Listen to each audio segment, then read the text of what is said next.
السلام عليكم ورحمة الله تعالى وبركاته. كيف حالكم إخوتي أخواتي؟ إن شاء الله تكونوا بخير. أنا بخير والحمد لله.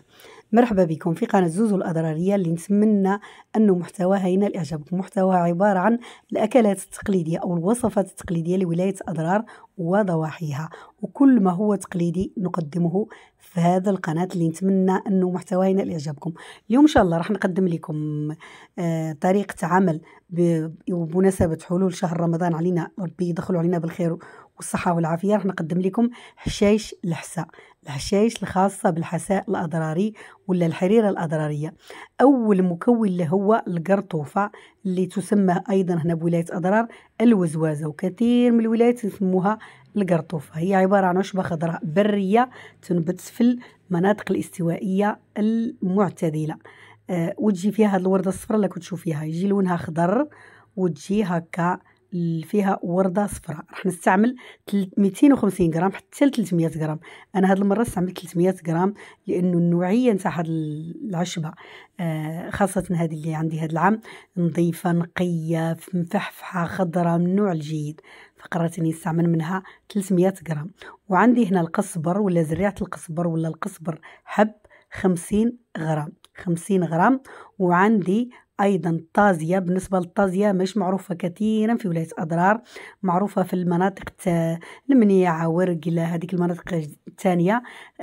حوالي 20 غرام. الا ما لقيتوهاش تقدروا تستغناو عليها. البسباس، طبعا البسباس تعرفوا هذاك الجزء الخضر اللي يجي لاصق في البسباس اللي نديروه في المراقي، هذيك العشبه الخضراء اللي تجي الفوق نجفوها نتاع البلاد. وايضا عندي 20 غرام بسباس. وعندي الحبق اللي هو من 10 غرام حتى ل 15 غرام، يعني ما تفوتوش 15 غرام وما تقلوش على 10 غرام. وعندي مريوة اللي اسمها تيم مرصاد والاسم الثاني ليها.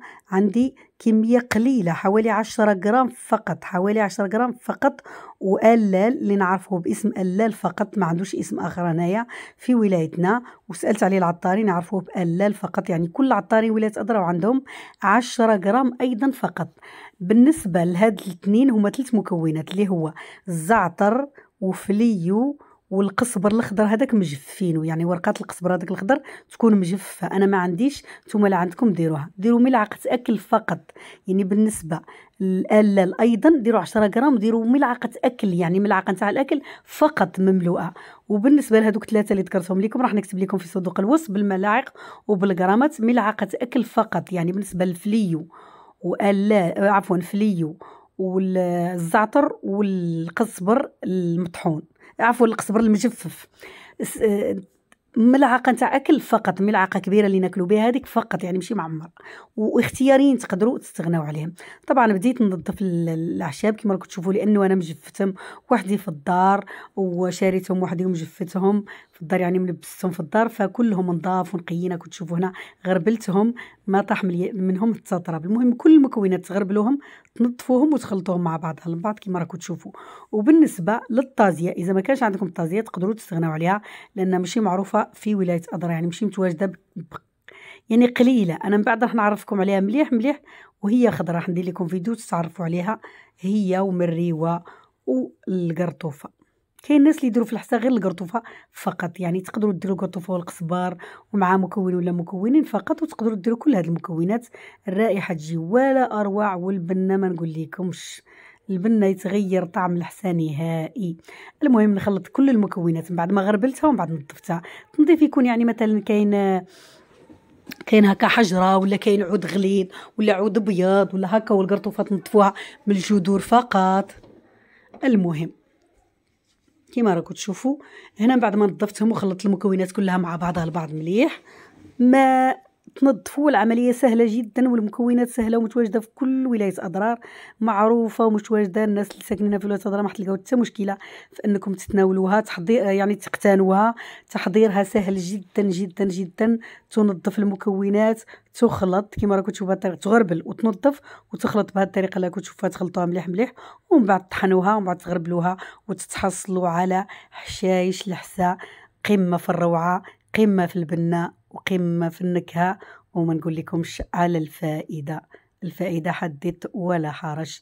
نتمنى نتمنى نتمنى انكم تجربوها وعاد تكتشفوا، لازم تجربوها وتشموا هذيك الرائحة باش تكتشفوا واش راني نقول لكم. ويا حبذا يا حبذا لو كانوا المكونات نتوما اللي محضرينهم في البيت، يعني نتوما اللي مجفينهم. انا بالنسبه لهذه السنه كل المكونات متواجده عندي من البيت، يعني القرطوفه شريتها وهي خضراء وجففتها، شريت يعني الطازيه كانت عندي جاتني جففتها هي ايضا. اكو عارفين كل شيء يكون على نظافه ويكون بعيد على التراب، اكو عارفين مش كما حاجه موجوده في المحل سنه ولا سنتين. كل شيء خضر وكل شيء جديد وكل شيء طازج ولا اروع. حسيت رجعتني هذوك الايام القدامى تاع والدتي رحمه الله عليها.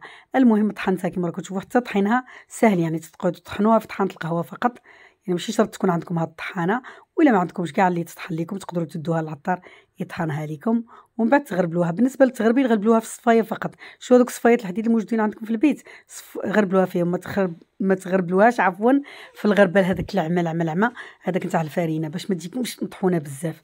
غربلوها ومن بعد تتحصلوا على هذا المكون اللي راح تشوفوه. انا نغربل فيها وهذيك الرائحه تطلع واو. شوفوا كي صورت لكم هذيك الورده وهي جنبها خضره، واو على هذاك الخضار. شوفوا لي هذاك الجمال، شوفوا لي ومتعوا عينيكم. يا ريت يا ريت كنت نقدر نبعث لكم الرائحه ايضا في الفيديو، الرائحه ولا اروع. وايضا راح نجرب معكم نحسب هذه المكونات الجديده. هذا الحشايش هي مكون من المكونات الاساسيه نتاع الحسان اللي بلا بهم الحسان ما يكتملش. راح نكمل لكم كل المكونات.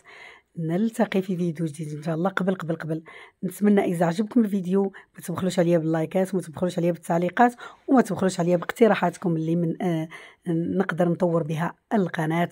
نلتقي في فيديو جديد ان شاء الله اذا كان في العمر بقيه. السلام عليكم ورحمه الله تعالى وبركاته.